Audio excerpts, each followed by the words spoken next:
കേരള പോലീസിന് ഒരു നന്ദി പറയുന്നു. ശ്രീമതി KR മീരയ്ക്കെതിരെ ഞങ്ങൾ 10 ദിവസം മുമ്പ് കൊടുത്ത പരാതിയാണ്. KR മീരയ്ക്കെതിരെയുള്ള പരാതി പോലീസ് സ്വീകരിച്ച് റെസിപ്റ്റ് തന്ന് സീലടിച്ച് തന്നിട്ടുണ്ട്. അതൊരു പോസിറ്റീവ് സ്റ്റെപ്പായി കാണുന്നു. ഇത് ശ്രീമതി KR മീര മാഡത്തോട് എന്തെങ്കിലും വിരോധമുള്ളതുകൊണ്ട് ചെയ്യുന്നതല്ല.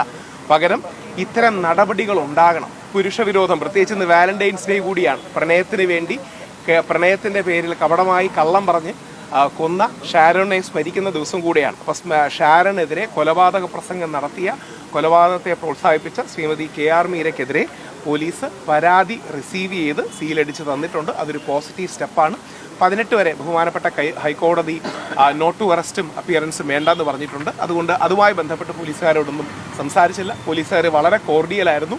എനിക്കതിൽ സന്തോഷമുള്ള ഒരു കാര്യം, ഇപ്പം ഓൾ കേരള മെൻസ് അസോസിയേഷൻ ഉണ്ട്, പുരുഷ സംഘടനകളുണ്ട്.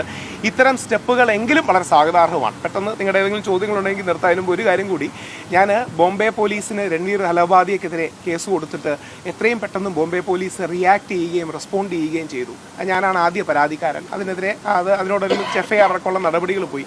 അതേപോലെ ശ്രീമതി KR മീരയ്ക്കെതിരെ FIR-ുമായിട്ട് മുമ്പോട്ട് പോകും. പുരുഷ വിരോധമാണ് പുരോഗമനമെന്ന് തെറ്റിദ്ധരിക്കുന്നവർക്കെതിരെയാണ്. അതോടൊപ്പം കുമാരി ഹണി റോസിനെതിരെ നമ്മൾ വക്കീൽ നോട്ടീസ് അയച്ചിട്ടുണ്ട്. അതിൻ്റെ ഒരു പ്രോസസ്സ് ഉണ്ട്. അതിനുശേഷം അടുത്തത് പോകും. അതിനുശേഷം കോടതിയിലും ക്രിമിനൽ ഡിഫമേഷൻ, ഞാൻ ഓർഗനൈസ്ഡ് ഗ്യാങ്ങിൻ്റെ ഭാഗമാണ് എന്ന് പറഞ്ഞതുകൊണ്ട് അതിനെതിരെ ക്രിമിനൽ ഡിഫമേഷനുമായിട്ട് മുമ്പോട്ട് പോവുകയും ചെയ്യും. അതാണ് യഥാർത്ഥം. താങ്കൾക്കെതിരെ നൽകിയ അധിക്ഷേപ പരാതിയിൽ കേസിൽ ഇപ്പോൾ മൊഴി രേഖപ്പെടുത്തി ഇല്ല. അത് ഇന്നലെ വൈകിട്ട് 4 മണിക്ക് ബഹുമാനപ്പെട്ട ഹൈക്കോടതി ജഡ്ജി PV കുഞ്ഞികൃഷ്ണൻ സാറിൻ്റെ ബെഞ്ച് ചേംബറിലേക്ക് വിളിക്കുകയും അത് 18-ന് കൺസിഡർ ചെയ്യാമെന്ന് പറഞ്ഞു. അതുകൊണ്ട് ആ കാര്യം ഇന്ന് പോലീസുകാർ പരിഗണിച്ചു.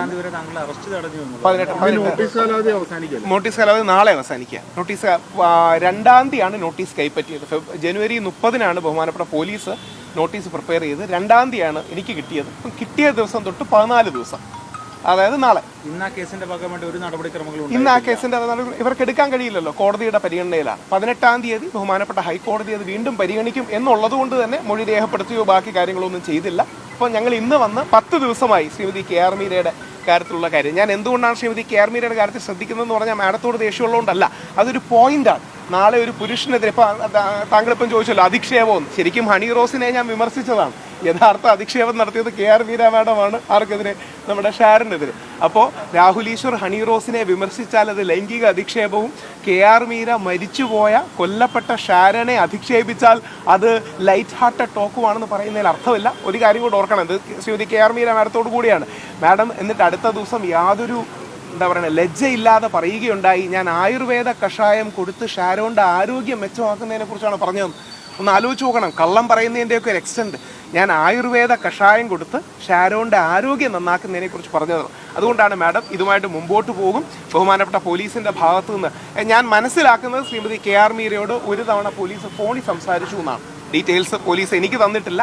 ഇൻവെസ്റ്റിഗേഷൻ കഴിഞ്ഞ് അതിൻ്റെ ഡീറ്റെയിൽസ് അയക്കുമെന്ന് പറഞ്ഞു. ശ്രീമതി KR മീരയ്ക്കെതിരെയും കുമാരി ഹണി റോസിനെതിരെയും കോടതിയിൽ പോകും. അതിൻ്റെ പടിയായിട്ടാണ് ഞങ്ങൾ ഈ റെസീറ്റ് മേടിച്ചത്.